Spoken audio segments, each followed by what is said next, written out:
Hey guys, in this video I'm going to show you a route SketchUp to Giraffe and Giraffe to SketchUp using Ruby and JavaScript. And hopefully I can show you that and then also just show you kind of a way of thinking about Giraffe and SketchUp, etc. Autodesk, Revit, ArchiCAD, all the same. It's just all the same. It's just all code. And once you kind of get your head around that, it's very easy. So let's go SketchUp to Giraffe first. So what I've done is I have got this component from the SketchUp warehouse of an apartment. So it's not my component, and this you can build to whichever level of detail you would like.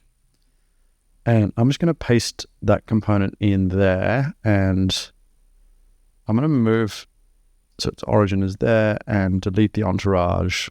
Okay. I haven't used SketchUp in a while. Is it M space delete? Okay. So there's that component. So now I'm going to go File, Export, 3D Model, and I am going to export it as apartment 2 as a GLB, and I'll just pop it straight on the desktop. And it's quite a large one. All right. So let's see. Now we're going to try and import this into Giraffe. So let's see what that looks like. So the way we do that is we click Upload 3D Model. It places the little giraffe. We come to the properties and we change the file. So we're going to upload a new file, and it's going to be this APT 2 that we've just done over here. And now we save it. Now, because it's quite a big file, this may take a little time. And indeed, it may not work. So this is actually worth calling out. This file over here,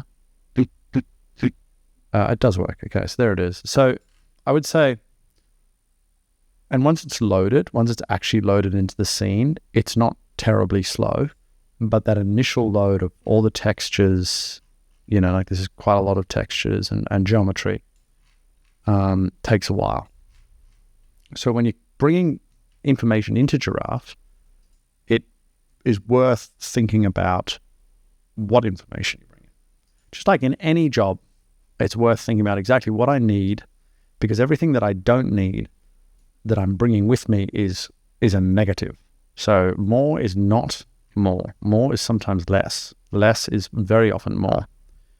Okay, so now I'm going to represent this geometry as a giraffe geometry.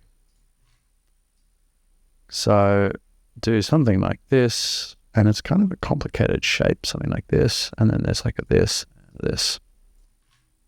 and a this. Okay. All right, so that's that. And I will now put this into apartment 1.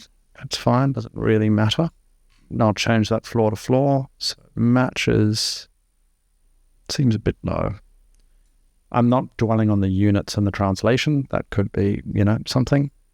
And I'm going to block this, and I'm going to call this APT2. So I'm going to call this the same name as this thing over here, and I'm going to also get the origin in the same spot. So I'm going to save that. Now let me delete all of this and show you what we can do now. So we've got this line, and I'm going to attach a flow to it. I'm going to attach the theistic parrot to this, and all this does is it takes this line, it puts an array with a spacing 10 meters, and then it places a block. It's placing APT1 at the moment, so I'm going to make it place APT2, and we should get something yellow, which is fantastic.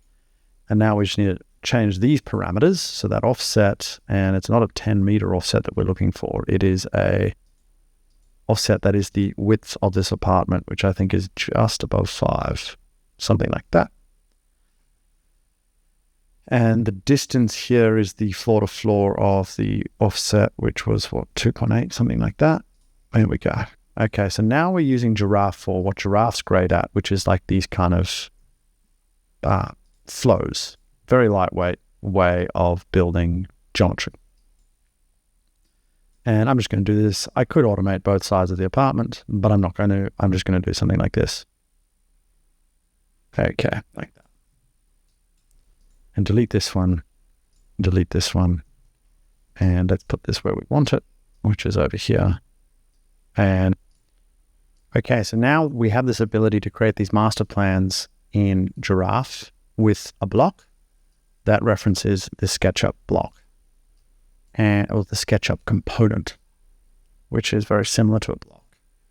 And now what we can do is we can just push and pull these things one to the other without any stress. Now, the reason you would be working in Giraffe is because you get all the cool Giraffe stuff. You get all the data layers, you get all the areas, you get all the financials, you get all this sort of lightweight efficiency and programmatic excellence. But at some point you say, well, I've made a huge investment in that component in APT1, and I want to place that component. I want to take this sort of blob, which has been fit for purpose for a lot of use cases, and I want to create a detailed model, maybe to go to Enscape visualization, or maybe to go to BIM scheduling, or whatever your use case is.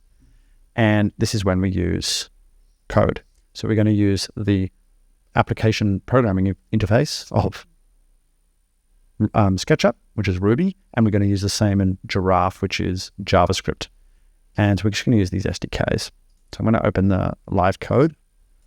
And this is some code that I wrote. So it's about 138 lines. Like if you're in an architecture firm or if you're in a development shop, you just write this, call me if you get stuck, and you have a license, and I will help you. This basically loops over the JSON object, the Giraffe data object, and it creates a JSON file, which this code, this Ruby code, can then import. It can run within the Ruby console within SketchUp, and it takes the JSON output from this code and it reads it into SketchUp. So we're going from Giraffe to SketchUp via JSON, via JavaScript and Ruby. So let's just show how this works. I'm going to download that, come over here, paste this Ruby code. And then when we execute this Ruby code, when I hit enter, this Ruby code tells SketchUp to open this window, which we do, and then places that thing there. And so now if we zoom in and try and match the view, we'll see that this on the right is this on the left. It's the same. It's the same data. It's the same model. It's the same model definition. It just looks different, right? In this one, we're rendering block or APT2 as like a fully textured model, whereas in this, we're rendering APT2 as a yellow extrusion. And there's valid reasons to render it as a fully detailed model, and there's valid reasons to render it as a yellow extrusion.